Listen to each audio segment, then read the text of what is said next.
The mainstream media in Western countries predictably chuckle at people with a conscience trying to break the siege of Gaza. I wanted to get your reaction to the IDF boarding Greta Thunberg's so-called freedom yacht. Look at her. It's unbelievable. Playing Titanic.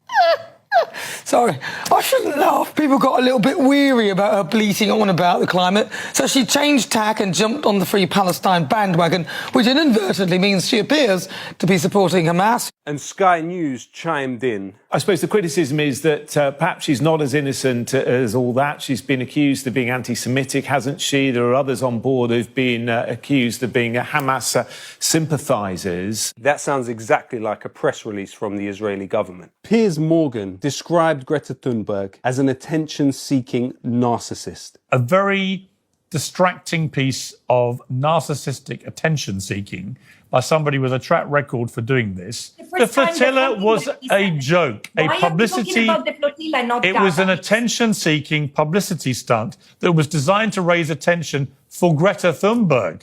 Who is Piers Morgan to call anyone an attention-seeking narcissist? Piers Morgan is no one to say what would and wouldn't make a difference. I choked up earlier reading this new revelation about 40 babies being killed. Oh, my God. And some of them being beheaded. And I was like, how can any human being do that to a baby? We have to understand the creation of the mythology around what happened on October 7th has been vital to justifying and underpinning this killing on an industrial scale. The Israeli Defence Minister did arrange for the group to be shown a video depicting the atrocities of October the 7th. They tell us about October 7th, but what about October 8th, October 9th, October 10th, October 11th, October 12th, October 13th, October 14th, October 15th, and for 2 years afterwards, killing on an industrial scale. The Israeli government and their pawns in the mainstream media want to refer to Greta Thunberg and her friends' attempt to break the siege of Gaza as a selfie yacht. Here in the office, we call it the TikTok yacht, this selfie yacht. Yeah, Israel is calling it the selfie yacht. That phrase that is being used and picked up by local media, that it is the selfie yacht. The IDF intercepting the so-called selfie yacht. After 19 months of selfie genocide. People in Gaza are starving from the blockade. Meanwhile, on the beaches of Tel Aviv,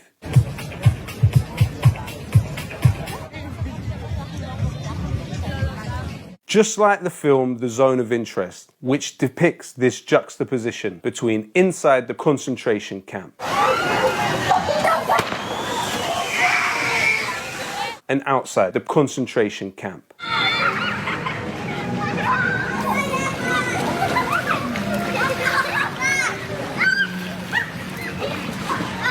History doesn't repeat exactly, but it often rhymes.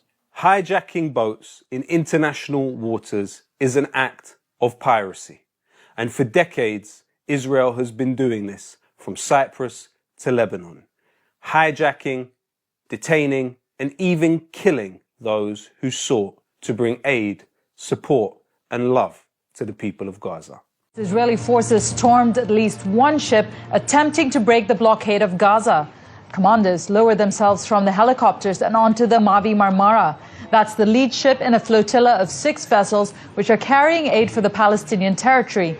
We can confirm that at least 2 people have been killed and more than 30 have been injured. Israeli radio is reporting the death toll may be as high as 16 people. But Israel is using the offering of sandwiches to citizens of European countries who tried to break that siege as a propaganda victory. Greta Thunberg went from being a darling of the liberal media. We're going to go to some good news now, and this was just announced moments ago. The Time Person of the Year is 16-year-old climate change activist Greta Thunberg.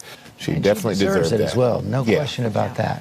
To literally having microphones snatched out of her hand when she attempted to speak for the humanity of people in Gaza. We have not been listening. The people in power have not been listening. I come here for a climate demonstration, not a political view. For those that would say to Greta Thunberg, just go back to climate activism, it's got nothing to do with Gaza. The carbon footprint that Israel has left in Gaza is bigger than 100 countries across the world. Israel's annihilation of Palestine has generated 31 million tons of carbon dioxide. Israel is literally killing the future of humanity in Gaza. Over 20,000 children and polluting the entire world with all of this carbon dioxide. What will emerge from the ashes of Gaza?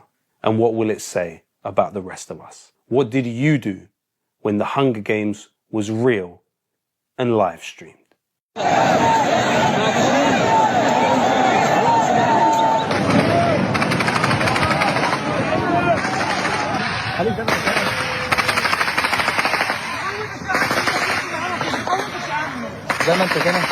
This is a continued violation of international law and war crimes that Israel are systematically committing against Palestinians by not letting aid come in, by starving people and mass slaughtering in every possible way during a live stream, full-blown genocide that the world is watching. 85 years ago, 1,000 ships sailed to Dunkirk to rescue soldiers trapped there. Why can we not today launch 1,000 ships to break this siege of Gaza? The Freedom Flotilla coalition has been continuously sending boats aiming to break the siege and open up a humanitarian corridor since 2008. And right now, more important than ever, because of the siege and because of the systematic starvation of over 2 million people and the full-blown live-stream genocide, we see what is happening, and we cannot accept just witnessing all this and doing nothing. That can never be an option. While the Western media lets out a hearty laugh at a 22-year-old Swedish activist, you have to remember that cowardice is contagious, but so is courage. And Greta Thunberg has more courage in her little finger than the entire media class in this country.